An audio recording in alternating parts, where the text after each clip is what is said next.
We're back. We're back. Oh, I love hearing that. I love hearing that. And we're back, everybody. Welcome to another episode of Twitching UpStream, which is an offshoot of Talking Upstream, which is an amazing show that I sincerely enjoy.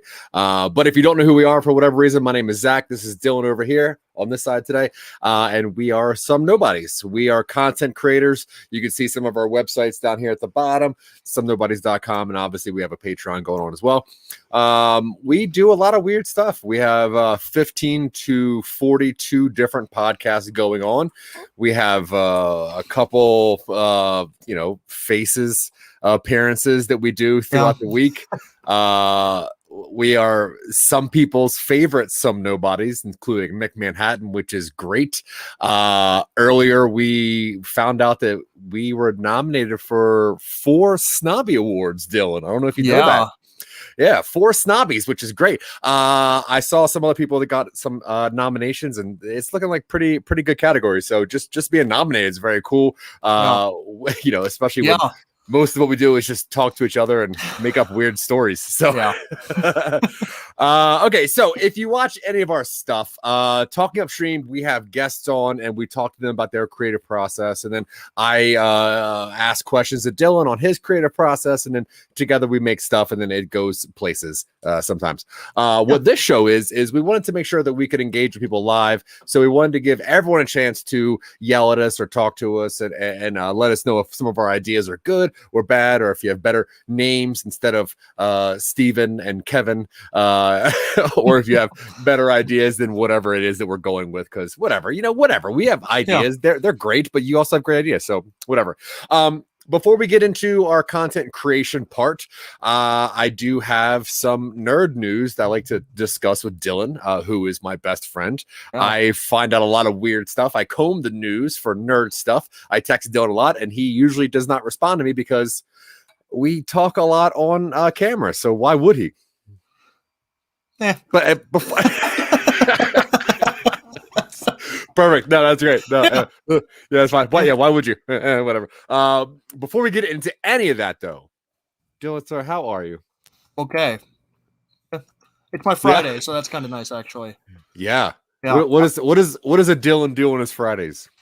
I'm making dinner later tonight. I'm gonna see if I can find somewhere not in my house I can sit and do some writing. Yeah.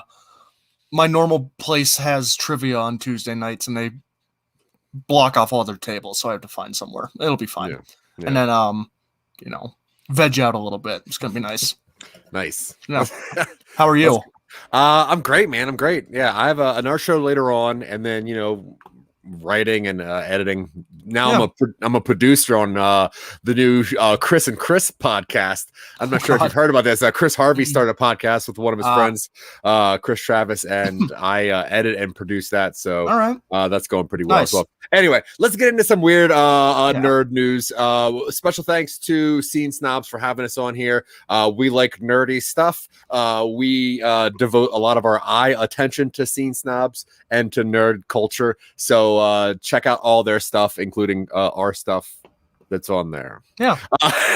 But all right, so Star Wars news. I don't know if you know this or not, but Disney and Lucasfilm created a working lightsaber. It is a lightsaber that is retractable. It lights up. It's not just like you walk around with a stick with a hilt. It actually has the entire thing in the hilt, and it retracts all the way out.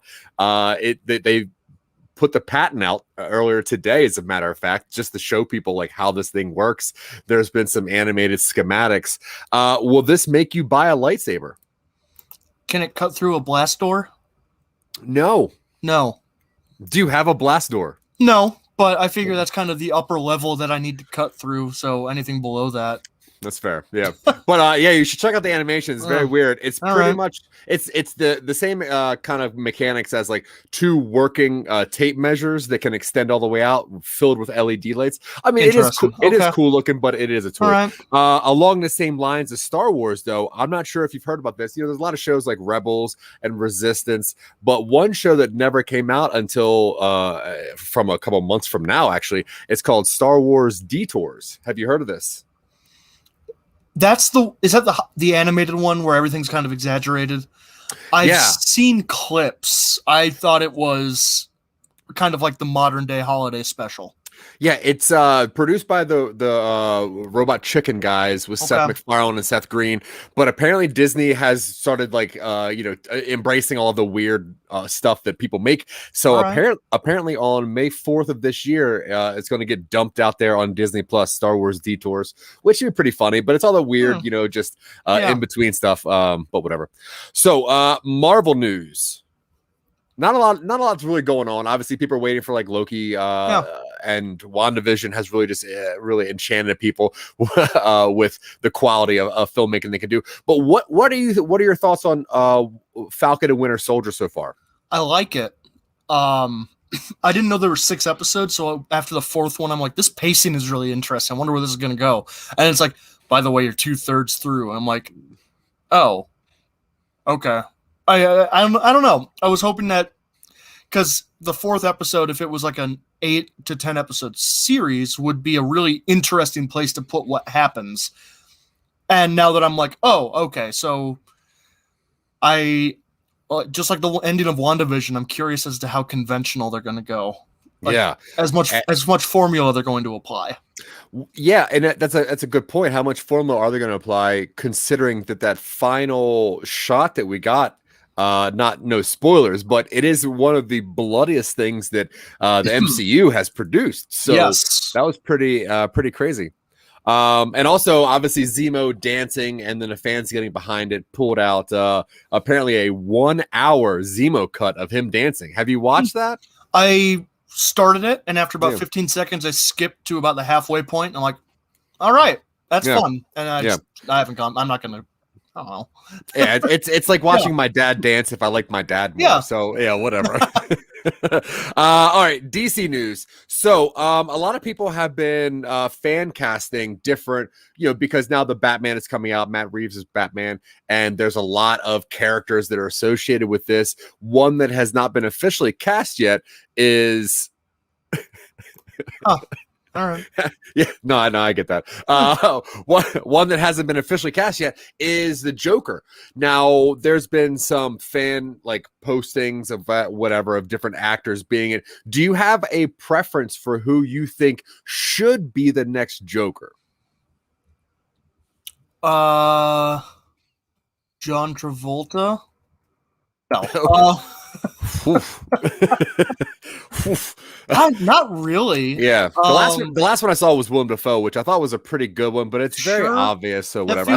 That feels really obvious after Green Goblin. I don't know. I tell you honestly, unless they stick to a story that is within the comics, the actor who played the Invisible Man, the main Elizabeth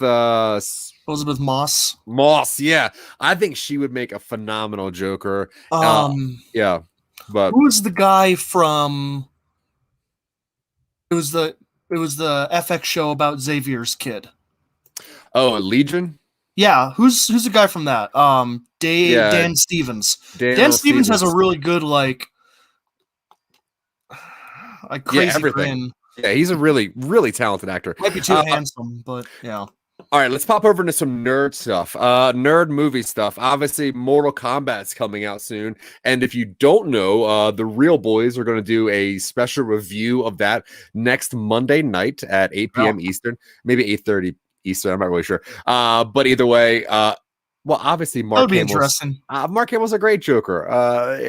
Interesting to have him be the older live action guy, but yeah, great voice already. But do you think, going back to the Mortal Kombat movies that are already out, do you think there's any character that we are going to have as a surprise character? did they show Johnny Cage, or is it Johnny Cage? They show him in the trailer, or is he dead in this? I think he might be dead in this. I don't think he was in the trailer. No. I don't know who it would be a surprise to see in Mortal Kombat, unless it was like Siegfried from Soul Calibur, unless it's someone from a different franchise and they do some sort of weird shared universe thing. But I don't think they're gonna do that. Yeah, because it's kind of like I think Mortal Kombat itself is almost an outdated. It's almost an outdated property, right? Like, I know they keep putting it out, but it's not like when's next Mortal Kombat coming out, and like the story. No one cares about the story. It's just a fighting game. Right. I could be wrong, but I'm excited about it. The games still draw a lot of good reception, so who knows? Okay, Dune. I know you're very, very excited about this, and you are a fan of the book also, right? Frank Herbert novel. Oh yeah. Now I obviously the other movie that was done was done by somebody who read Lynch only read the screenplay, did not read the book, did not really fully understand what he was getting into. Now, the director came out yesterday and said that this movie encompasses just the first half of the book. Knowing what the book is, do you think that's a good, like, most novels aren't written to be told in a half and half? Is that a good place to stop to tell the story? They were pretty clear about this from the start, and I've always been really curious as to where they're going to make the split. There's a very obvious spot they could do, but the thing is, the first third of the book is mostly political setup. The second third is a lot of like adventure stuff, and a lot of the weird stuff that people remember isn't until like the last quarter of the book. I mean, I'm down for a 6-movie Dune series, but you're gonna get some real weird stuff in some of those films. How many books are there? Are there 5? No, all told, there are like 9, and the most recent one came out in like 2017 or something like that. But the original author, Frank Herbert, only had a hand directly in, I think, the first 6. Oh, okay. The publication history of Dune is as convoluted as Dune itself. So there is plenty of material to pull from, but most people really only treat those first 6 as like proper canon, and generally agree that they get weirder and worse as they go on, unless you're a super fan, which is fine. Now, because a lot of properties nowadays have already stolen from Dune to use their stories and make their stories better, do you think that Dune is a franchise that can exist on its own? I think that's a hard one. I think you do 2 movies to do the first book, and then you're done. There's a lot of fun stuff in the later ones, but if you want like a good self-contained sci-fi story, you end it on like a complete note with the implication that this story is going to have implications down the line. Yeah. I don't need to see the events from their last books just adapted on the screen. Who knows? But I'm curious to see if people think it's derivative, despite the fact that most of the stuff in there is originally in the book for the first time. Yeah, I don't know. I mean, I've read the first book. I have like a couple of the other ones. I haven't read them, so I don't really know what they go into. I'm just excited to actually have a proper adaptation too of a really good space story. So, yeah, that's fair. No, Dune is very good. It's a little dry, just like all the genre stuff from the 60s. Yeah, I mean, you can get better than Dune the movie. The book is a great book. So I know that so many other stories have stolen bits of Dune, to make their story, including Star Wars. But whatever. Yeah. Okay, other nerd stuff. Powerpuff Girls. They recently obviously put out a poster of live action Powerpuff Girls. Can this be adapted into a live action format? I think it can, but here's the thing. It's by the CW. Yeah, no, that's fair. I don't think so. Yeah. I saw stills of like them on set. I am not looking up. I am not interested in watching it. I'm concerned. Okay, Jurassic Park 3 is the best Jurassic Park. I disagree with that one as well. I am going to aggressively disagree with that. Just because you have flying dinosaurs doesn't make it a good movie. I have no faith in the CW. Well, first off, it's supposed to be an older and more cynical Powerpuff Girls, which is not what we need. Yeah. Right now, like older cynical adaptations of stuff, I think it's played out. I think officially as of like 2019, if not earlier, was played out. Yeah. I don't need a 15-year later adaptation of the Powerpuff Girls where they're all sad about being crime fighters as children. And if you're going to do a 15-year later adaptation, I feel that the best way to tell that story is to keep it in the traditional form of telling it. You don't make a different story with a different genre type. I feel that's going to really mess up a lot. Have they released the design for Mojo Jojo yet? No.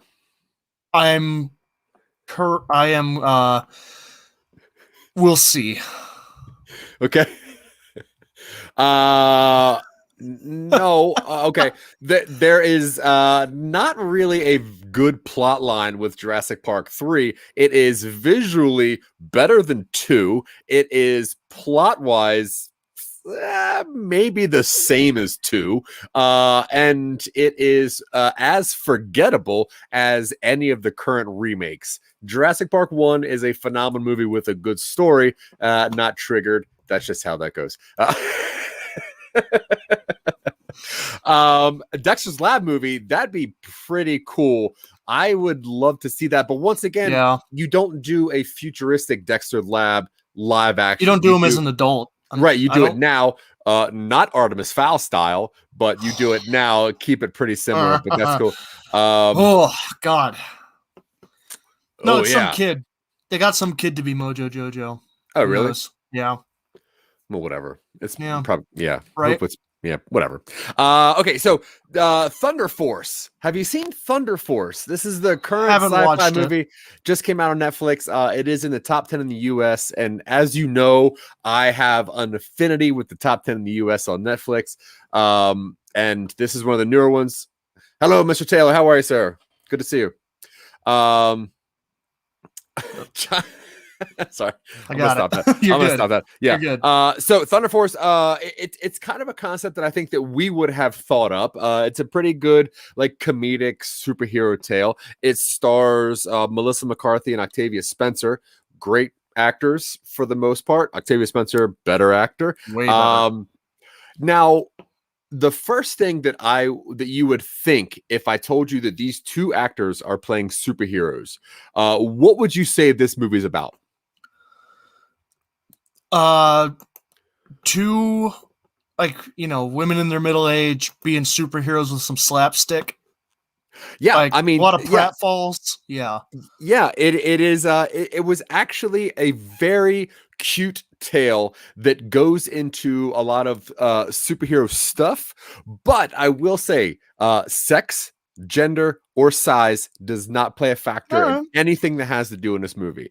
And I think that was the most impressive part, because I was unfortunately I was waiting for that to be a joke. I was waiting for that to be like a punchline, and it never came up. They just happened to be the two actors cast, and I think it was great because it could have been two men. The same story could have been told. It was really cute. There was a pretty lengthy montage in the middle that I was not a fan of, but whatever. I know you're a big fan of montages, so they serve a purpose.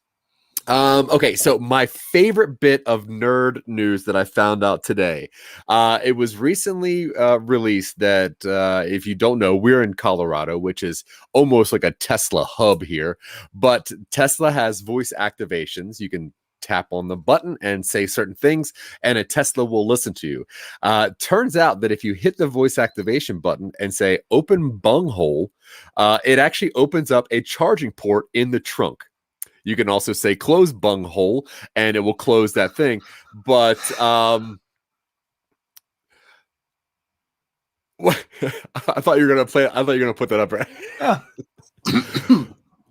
So, okay, a feature-length montage. Oh, we could do it. We could definitely do that. Yeah, real easy. I have an idea already. Already? What is it? It would be, feature length is a long time, but it would effectively be like a 5-minute, there would be a 5-minute sequence at the beginning, where it's like everybody is like, we're going to be friends forever before we go off to college. And then they all put their hands in and stuff, and it freeze frames, and it montages them going through it, and it does like a where are they now thing for everybody. And you hint at an increasingly disturbing future where it's like, so-and-so was elected as the final president of the 47th and final president of the United States. And then you slowly get weirder with it. I like that. I also like the idea of maybe like 10 people at a camp. Something happens, and then it's like 1 week earlier. And then you get like what happened, and then it's like 1 week earlier. And then you get like that, and it's like 1 year earlier. Oh, God. And you get like 365 million years earlier. Yeah, it's like exactly. T-Rex. But yeah, the Tesla news, when I found that was very weird because, obviously Elon Musk thinks that he's a very witty fellow. And I don't know if you saw that his partner, Grimes. Did you happen to see her new tattoo? No. Yeah, I forgot to put this in our show notes, so I know that this is if you want to look that up real fast. I'm a super nerd, and this was pretty impressive. But if you happen to know Elon Musk, he is married to Grimes, and Grimes recently got a brand new tattoo that covers her entire back, and it is of the anti-life equation from the DC universe. Now, the anti-life equation, if you don't know this is an equation that gives you power over all life in the universe. Now, Elon Musk being married to the person that has the anti-life equation, does that make him dark side, or does that make him anything, or is she just a super fan? He is like if Lex Luthor was like chaotic evil instead of lawful evil. Like, whereas Jeff Bezos is Lex Luthor, then Elon Musk is like MODOK? I don't know. He's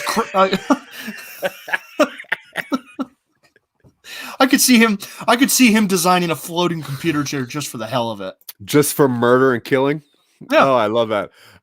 He's Desaad. Okay. Okay. Cool. Okay. Yeah, I guess that makes sense. Whatever. Yeah. We very incredible couple. I am fascinated by them. I think that he is a turd of a human being. Oh, he's awful. Yeah, absolute scumbag. But dude's got money. I mean, his company is going to be very important. We'll see if he doesn't drive it into the ground just by virtue of how much of a shit poster he is. Well, yeah, true. Hey, you know exactly. I stand by that statement. That's fine. I'm with you. Obviously, I'm with you, buddy. You know that. I know. Okay, let's get into the creation part of our show. Okay, so we have changed subtly what the format of Twitching Upstream is. What we wanted to do, instead of just creating more stuff and then leaving more things on a different back burners, because now we have like a 20 range oven with a lot of things, a lot of back burners going on. We've done 36 episodes of Talking Upstream. So yeah, 36 episodes of Talking, which is 37 ideas technically. Also, I think this is episode 13 of Twitching Upstream, which is another 11. So we've had like 50. We've had 50 brand new arbitrary ideas. Number goal. 50 brand new ideas, and honestly, like I didn't know if this is going to happen or not, but it's not that easy to come up with that many more. So what we decided to do was, instead of just creating more things to work on later, we would hone in and fine tune some things that we're already working on. It'll actually show us a better version of our creative process, and it'll actually let us finish some stuff and show people how we do it, and also get your help in the details and not just the big picture idea. So what we decided to do was we decided to take one of our earlier projects that we worked on, Phantom Limb.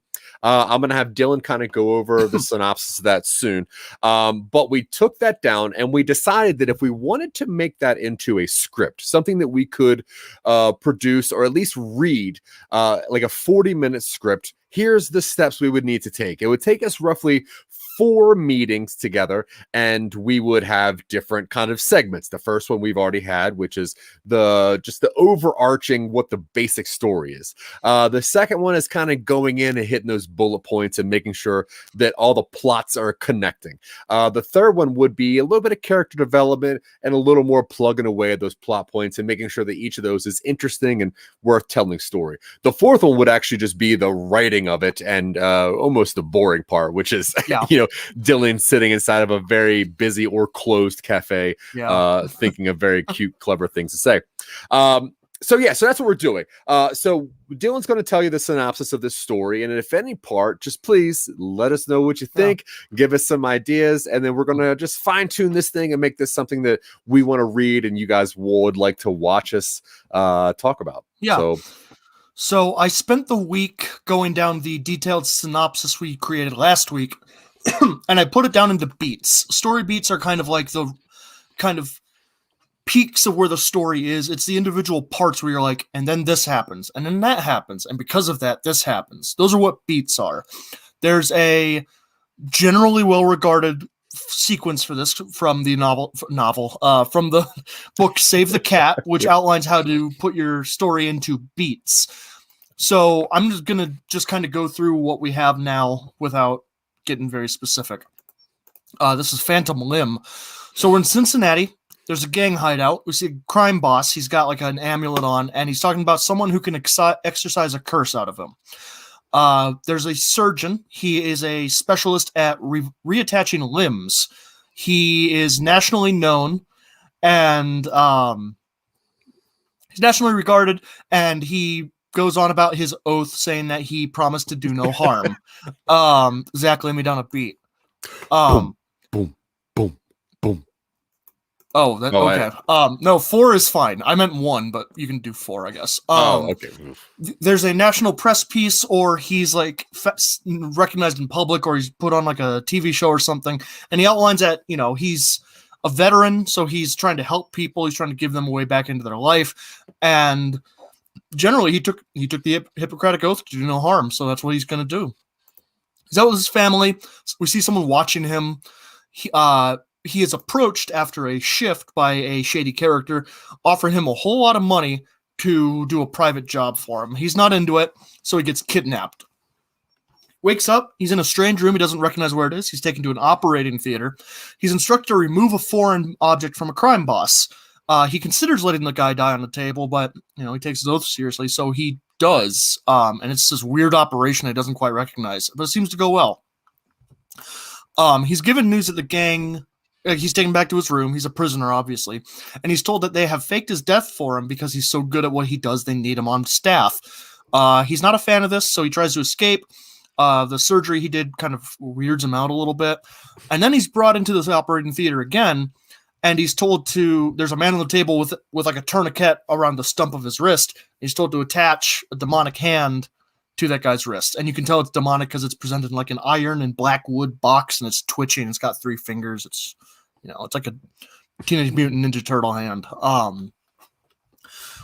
We know that guy's name is Chaz. He's an enforcer. He's a low level. He's in some sort of relationship with the crime boss's kid, and the surgery goes well.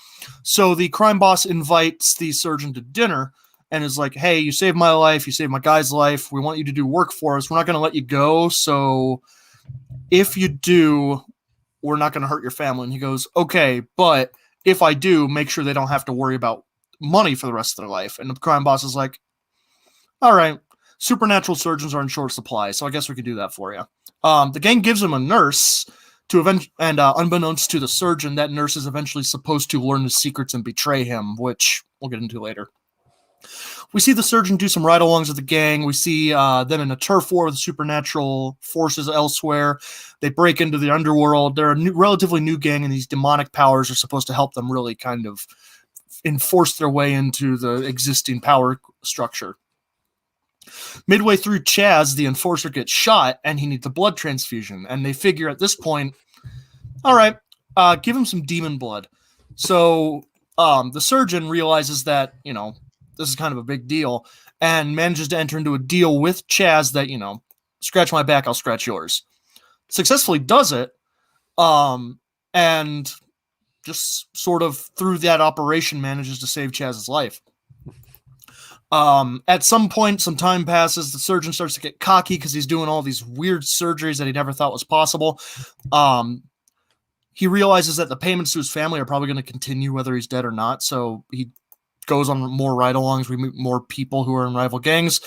And then at one point, the nurse that was assigned to him manages to either cancel out his oath power or transfer it over to him. and someone dies on the table. And he's like, oh, okay. So they lock him up. I have it written down that it's a gang boss's son because we figure, we make it impactful. Yeah. And that way there's a reason for him to be punished equally by the gang despite his abilities. The gang is trying to figure out what to do with him. He's in prison. He can't get out. Tries to escape, but there are spells on his room because this is a magic Cincinnati. And then Chaz comes by, and Chaz is like, hey, you did a good deed for me. Like, I'm not a fan of where this is going. How about you help me take over, and I will let you go? And the surgeon's like, yeah, cool. So assisted with a demonically empowered Chaz, they go to fight their way through the headquarters. They fight the crime boss, who at this point has also become demon-powered because of the new nurse kind of trying his own experiments on him. Group defeats him. Surgeon returns to his family, but Chaz implies that they might need him later. The final image is the surgeon back at the hospital. He's made plans for his dinner with his family afterwards, and later on, we have some implication that trouble's going to continue and find him later. Sponsored by Fanta Lime. So that's what we've got so far. Yeah, I like it. Okay, so what would we normally do here when creating like a script? Obviously, we would take these beats, turn them into, I guess, what would you do next? Would you turn it into a story and then kind of get the story down, or would you start writing it as a script? So I'm following right now, because the only, most of my scripts are very, very short. I'm following right now just a method of just outline. So you do the beat sheet and then you break that into scenes. You do a scene breakdown. That's it.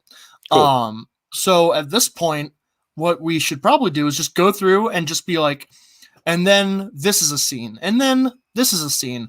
And if we have any really specific lines of dialogue or anything like that, that is where we like kind of take a minute and really sit down and get it going. All right. So we're going to open up this story in the dark streets of Cincinnati, right? Yes. Now, if we were to do this as a script reading over the internet, would we try to have sound effects or no? We could probably get something rudimentary done, so that it might be raining. Yeah, that's fair.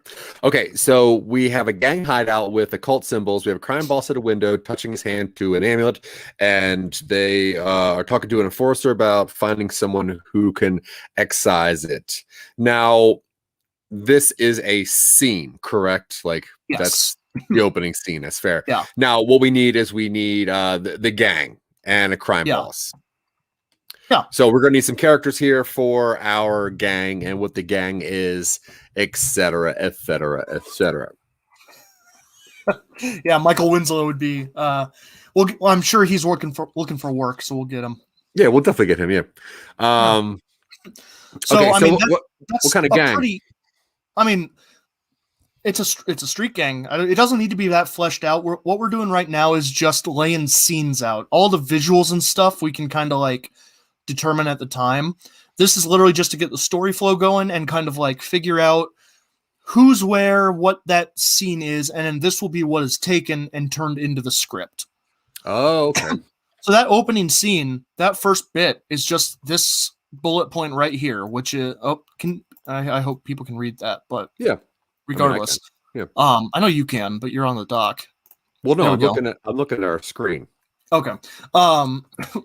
So this is what's going to be expanded into the full script. So we've got the opening scene, which is in a penthouse apartment over Cincinnati. Crime boss and his lackey are talking about a curse on the crime boss and talking about someone finding someone to remove it. That's it. Easy enough, right? Yeah. Yeah. So you don't work on characters here necessarily. No. Okay, that's later on. Okay, cool. So what do we have next then? So the next thing we have is theme stated. Yeah. So the theme stated is where the overall theme of the movie is effectively spoken out loud for the audience. Yeah. So think about in let's say Infinity War, if we look at it as Thanos' story, the theme stated is dread it, run from it, destiny arrives all the same. That's the theme stated. It's the moment where the movie's thesis is stated and the rest of the movie flows from there. Okay. So this would be where the surgeon talks about how he promised to do no harm. which is yeah. Now this is a different scene because we got to cut to some operating room or a doctor or something. You got it. Yeah. Okay, cool. So, do we like a surgeon table? Oh, font size up.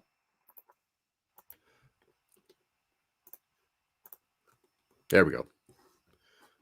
I hope that I okay. Let me know if that works. Actually, yeah. So, this is what the scene breakdown generally is. I don't think we need to go through all of it, only because it's relatively dull and there's not a whole lot to talk about because we're kind of reiterating stuff. Right. But as we go as we kind of like talk about this, I think we probably should focus a little bit on character stuff because I realized we don't have a name for the main character yet. Yeah, true. True. Yeah. Okay, so 18-point font looks good. Hell yeah. Cool. Okay, so we have a main character who is a doctor. Actually, you know what? Yeah, let's do character stuff actually for a little bit. This is all experimental right now. I'm sorry, Zach. You know what's up. I hear you. Yeah.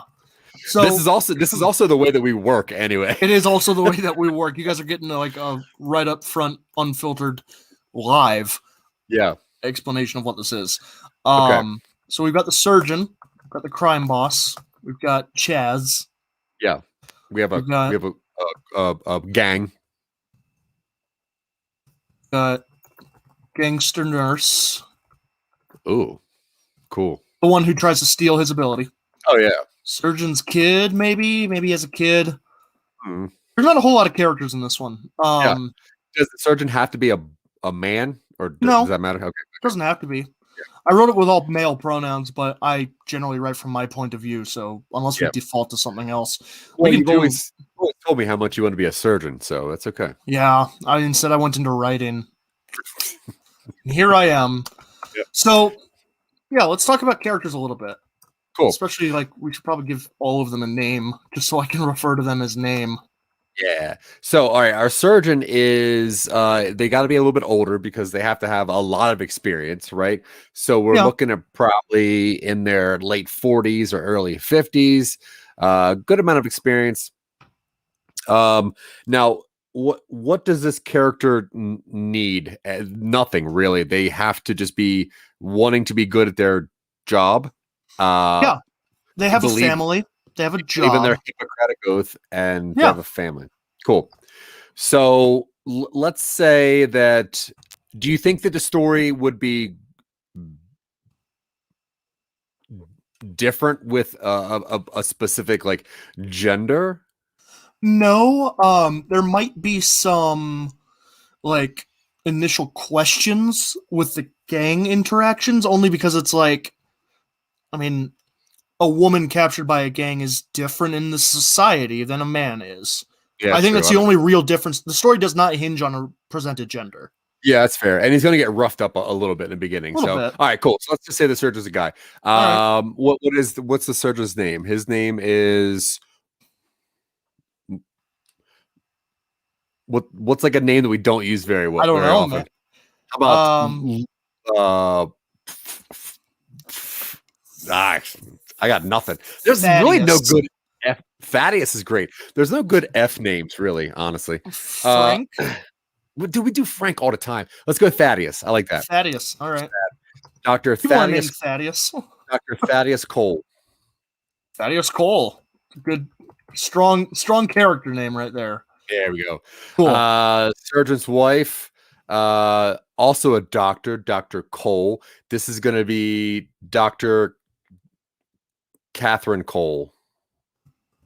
Yeah, okay. She's a doctor, but like a different type of. She's not a surgeon. She's a different type of doctor. Yeah, she's like a PhD doctor. Yeah. Not a surgeon doctor. You hear that, Dylan? If any of your names start with an A, you owe Red Flanagan $5. I don't owe him nothing. He's making references to something that's not related to the show. Well, I stick by it. So far, he's got the right stuff. Surgeon's kid. We're gonna say little Wally Cole, Walton Cole. I don't like that. How about what's like a cool old name? Percy. Percival. Percival, sure. Percival Percy Cole. Percival Civil. I'm imagining that he's just like, hey, I turned out fine with Thaddeus as my name. He'll be fine with Percival. At least he has a nickname. There's no way to shorten Thaddeus. Yeah. Thad? Come on. He goes by Civil. He goes by Civil? No, that's stupid. Crime Boss. We have like a Jimmy Snoot.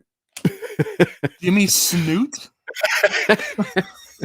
I think it needs to be. They're playing this pretty threatening, and it's kind of a cult. Oh, so okay. like, it's Mr. No. Last name Hidalgo. Oh, okay. First go, name go occult. Yeah. Letter L. Just L. L. Or El Hidalgo. That doesn't make any sense. The Hidalgo. Lucifer's too easy. Lucius Hidalgo. I think Lucius is too easy. Yeah. We could. We could.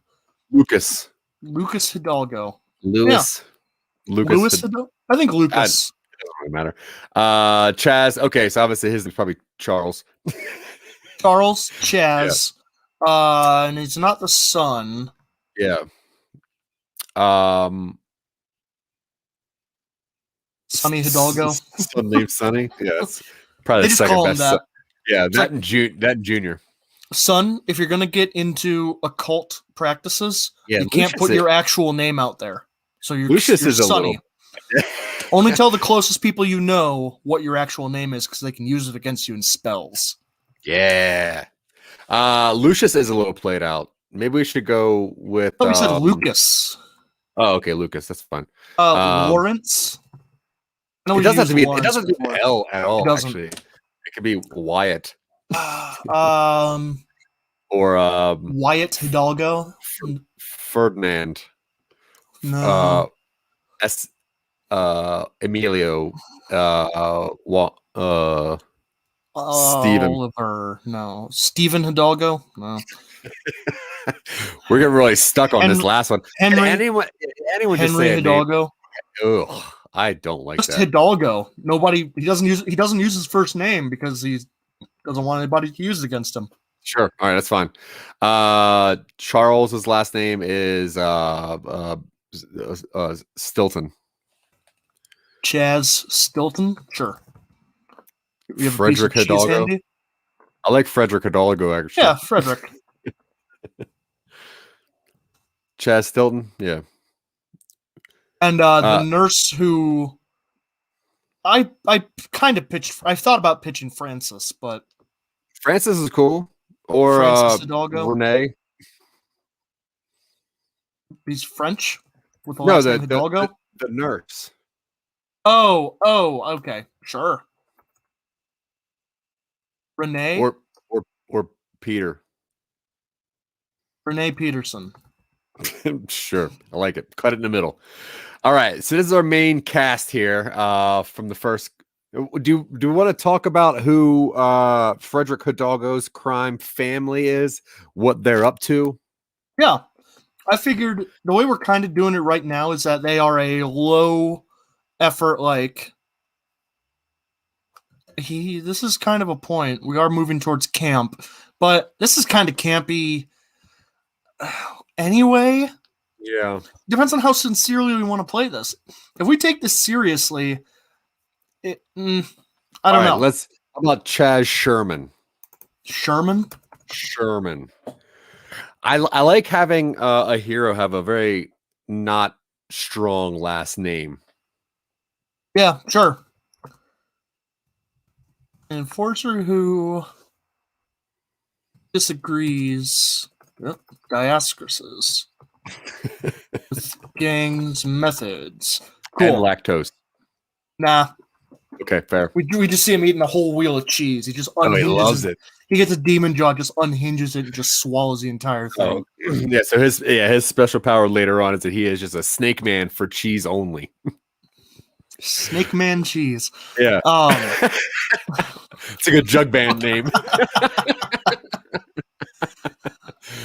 Okay, so we have roughly our characters. Oh, okay, yeah, our crime boss family. What is the gang? What are they doing? Now they are somehow they have powers or at least connections with interspecies force, right?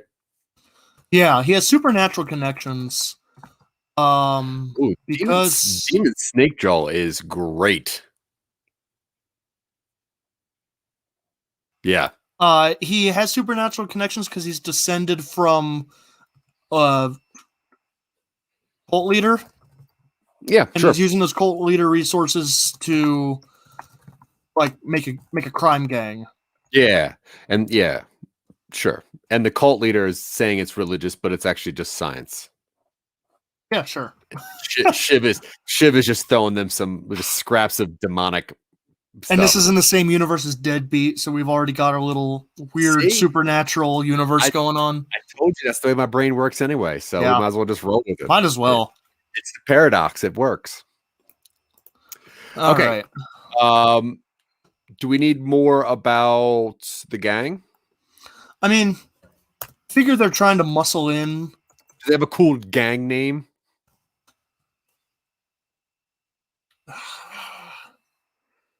What if it was like, oh, I don't know how much we want them to get into, like, I was thinking like something like the Lock Breakers, but that feels too much like a fantasy street gang.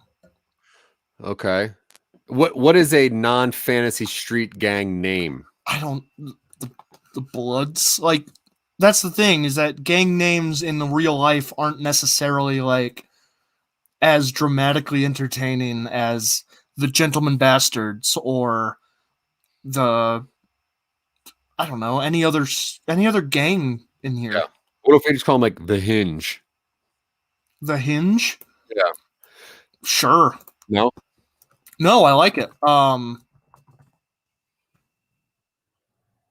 because I was thinking like lock breakers, like if they open up stuff. Yeah, I like the Hinge because it's like, you know, they recruit probably kids or like young adults who are like looking for more. And it's like, hey, we'll show you how the real world works if you come through this door. It's like, yeah. Cool. And they're engaged in a power struggle with the rest of. I saw it. I don't mind it though. With the rest of the supernatural community, crime community in Cincinnati, Ohio. Oof. Good old Cincinnati. What's that? Good old Cincinnati. Yeah. We'll set Deadbeat in Toledo. So that. Oh no, that's in Chicago. Never mind. That works because I'm Lake Michigan. Yeah. Our little like Great Lakes supernatural universe. I'm into it. Yeah. There's a wolf man up in the Upper Peninsula. It's gonna be great. We haven't got that yet. No, that's later. We haven't released that story yet. Okay, so we have Chaz. Do we need more about him? No, right? Yeah, I think so, because he's gonna be he's kind of the B character, and he's the reason that Cole gets out in the first place. Like he's got a heart of gold. Okay. But has been led astray. It's actual gold. He's from a steampunk community. We're not going. I don't think we go that far. Oh no, they can have demonic limbs, but if we start going that far, we might as well just make this a straight up fantasy setting. Fine, I was just kidding. I know. I love steampunk. We don't get to play there. Not really. It's played out. I'm sorry. We missed the boat on steampunk. That's true. Give it 15 years and it'll come back in vogue, but we're too late on that one for now. Yeah. I know it hurts, buddy. It's okay. He's been led astray by what, like hopping around from gang to gang since he was younger. Why did he join a gang in the first place? Like, where'd he come from? Well, he came from a broken family, that's for sure. Okay. His parents were divorced. They're from New York. They didn't pay a lot of attention to him. They moved to Middle America with the mom and stepfather, and he just wanted to surf, and he couldn't surf. So you're doing the Disney movie thing. What's that movie called? Let's call Johnny Tsunami and Brink. No, I think is the other. No, Brink's not Brink. No, the one with Jack Black. Airborne. Airborne. That's the one. Yeah. No. But no, because they are set in Middle America. Our grim adaptation of Airborne. Dude, it works. It's like the best hair of that generation. No, so I like that his parents being split up and whatever, moves to the Middle America and just falls into some bad stuff. That gives him some motivation to let Thaddeus out in the first place, because he's like, oh, you have a son. Oh, he's 6. And then it's like, he disassociates for a minute. He just goes, but we don't see the flashback because he's not a main character. He's not he's not the point of view character. Yeah. Do we have any sort of B plot with Catherine Cole, like trying to find him, or do we kind of stay isolated with Thaddeus? I think that we definitely need a subplot in there somewhere. I'm gonna agree with Red Flanagan here. Yeah, always. No monocles. Monocles are annoying. I just like metal top hats. I think that's all it really comes down to. But that's brass, really, not gold. Okay, so now there could be the idea that Catherine Cole is the psychologist to Chaz, or to Sonny. I like that. Okay.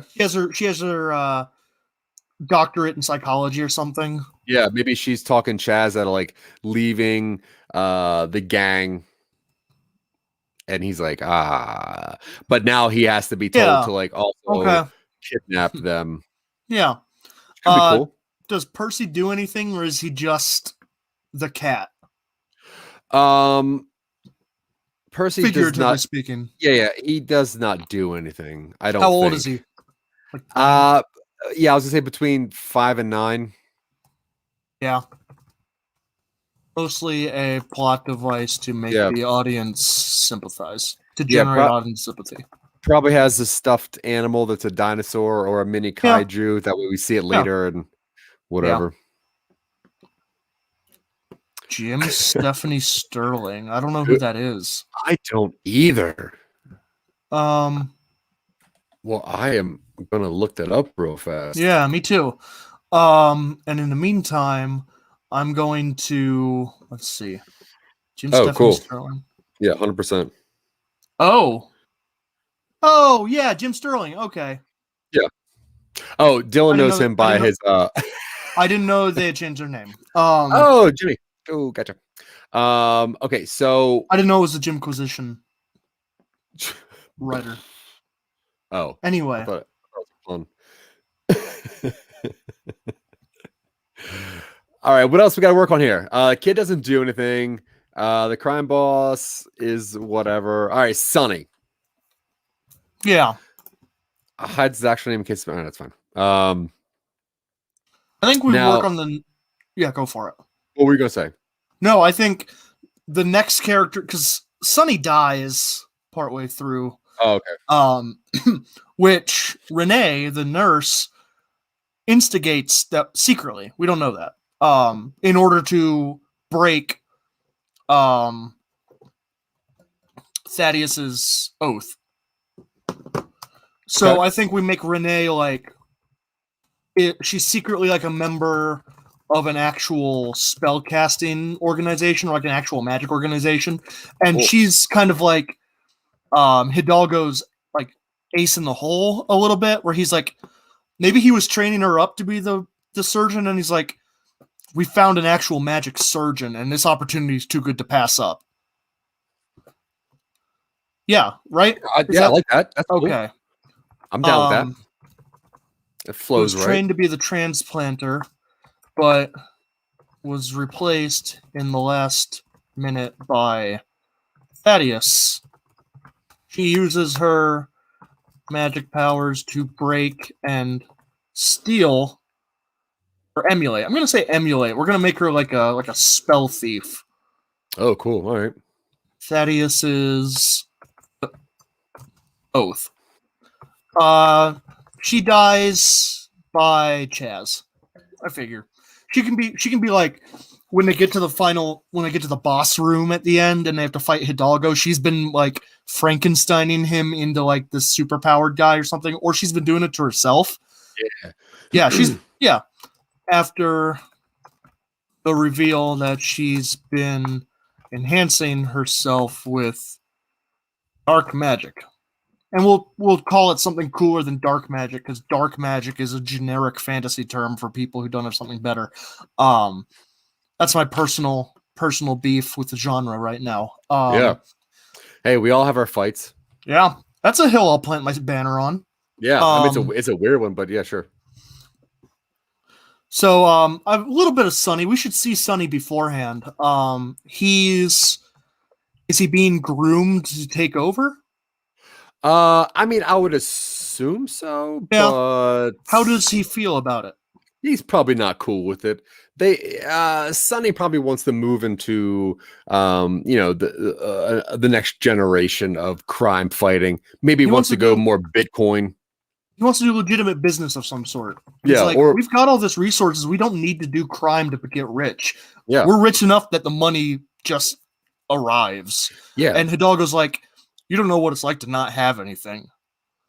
Yeah, this is the way I was taught. Yeah, this is the way how it's going to always be. Yeah. After letting Sonny die on the table, her involvement in Sonny's death is revealed at the last moment to Hidalgo, which breaks his concentration and makes him vulnerable to Chaz's demon stuff. Yeah, so Renee was being groomed and trained to be the next transplanter. Yes. And the person that she was being trained by passed away, whatever. Gone, right? Either that or she's just being trained by Hidalgo in some way, or like or he's like, hey, what do you need to learn how to do this? And she's like, I need this book, these famous person's remains, these components, like that sort of stuff. And then he's like, wait a minute, there's a magic surgeon in Cincinnati. Why am I okay? No, you're cool, but we're gonna get him in here instead. And she's like, you shouldn't have done that. That's not cool with me. So did the nurse kill Sonny? I figure she was she enabled it. Okay. Yeah, that makes sense. Hidalgo and Renee are discussing a curse on the crime boss. They talk about finding someone to remove it. Yeah.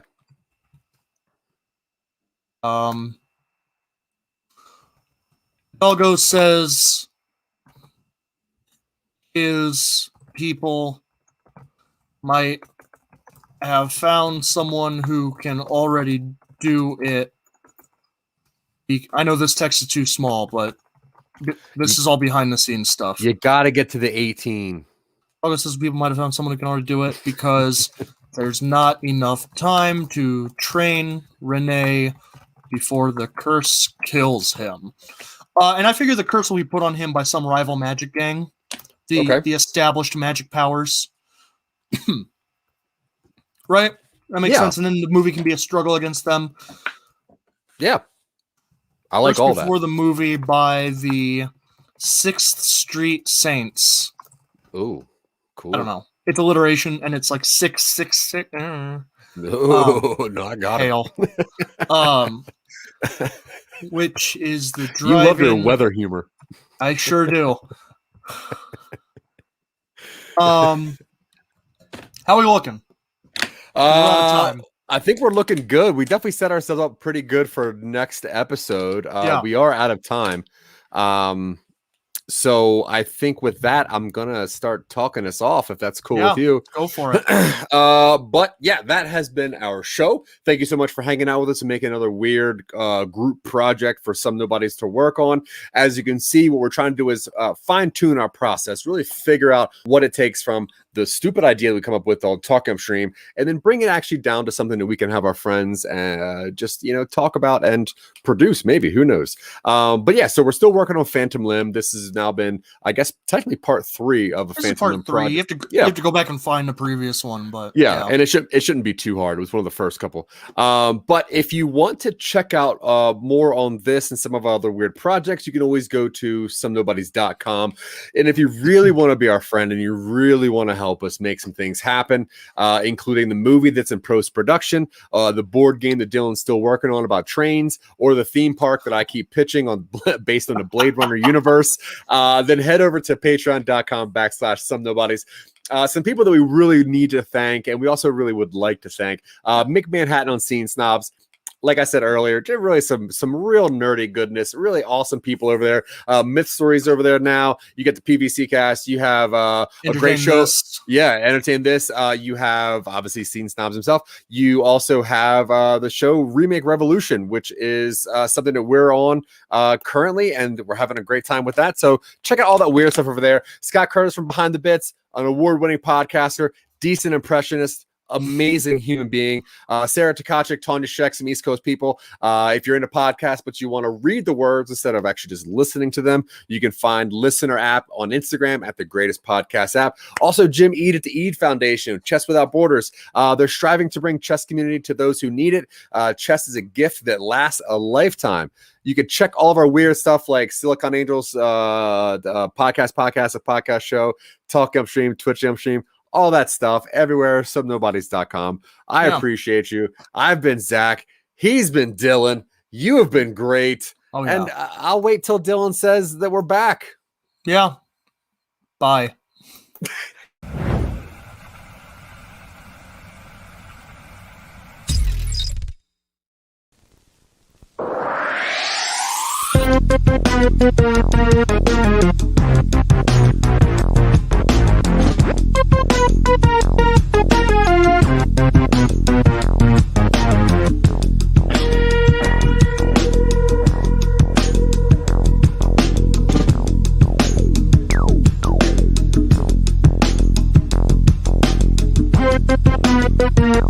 Thank you.